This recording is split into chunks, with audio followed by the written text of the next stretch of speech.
The Rolling Stones' enduring influence on Neil Young, a tale of borrowed tunes and lasting inspiration.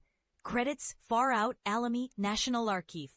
Sun 19th October 2025, 2030, UK. When it comes to rock music, it's almost impossible to overstate the monumental impact of the Rolling Stones.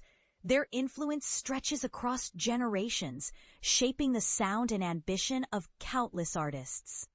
Even if a musician isn't directly inspired by Mick Jagger and his legendary bandmates, chances are one of their personal heroes was touched by the Stones' legacy.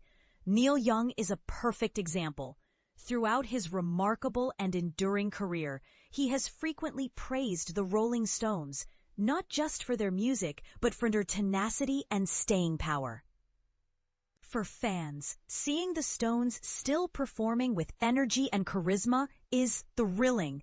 They remain a live spectacle, giving newer generations the chance to experience a rock institution in action.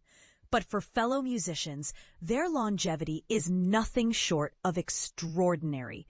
Many watch in awe and wonder, how does Jagger still have that energy after all these years? Young, only a few years younger than Jagger, shares that admiration. Despite his own non-stop career and recent resurgence in touring, he is often looked to the Stones as a template for sustained creative vitality. The Rolling Stones, now there was something special, because they kept going. They didn't just fade away after 5 years, Young said, reflecting on their remarkable consistency.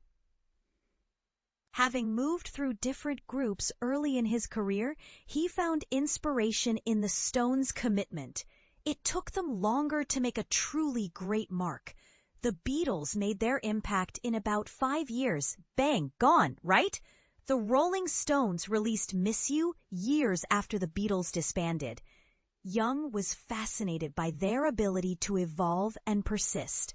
He highlighted albums like Some Girls, which featured Ron Wood, as evidence of their resilience and continual reinvention despite numerous changes in the lineup. For him, this unwavering drive to create was as impressive as their musical output.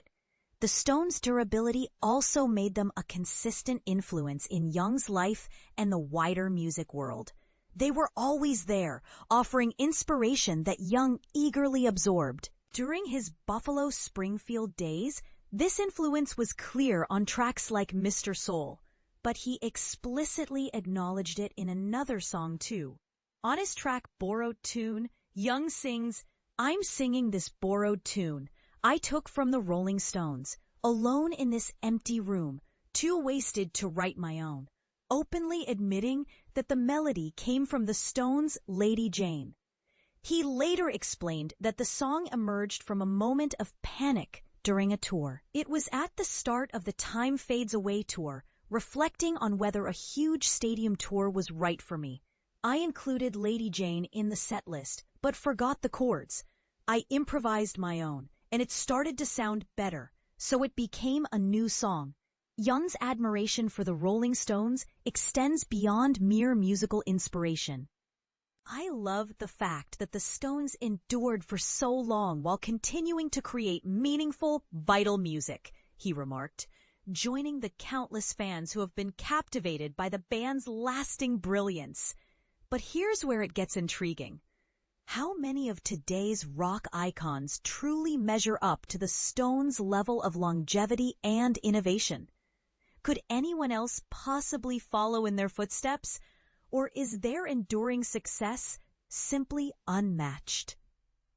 And this is the part most people miss. Young didn't just borrow a tune, he borrowed a philosophy. The Stones weren't merely a band, they were a model of resilience and evolution, something every musician can admire and learn from. Does that make their influence greater than their immediate hits? That's up for debate, and we'd love to hear what you think. Do you see the Stones as a blueprint for all rock longevity, or is their era truly one of a kind?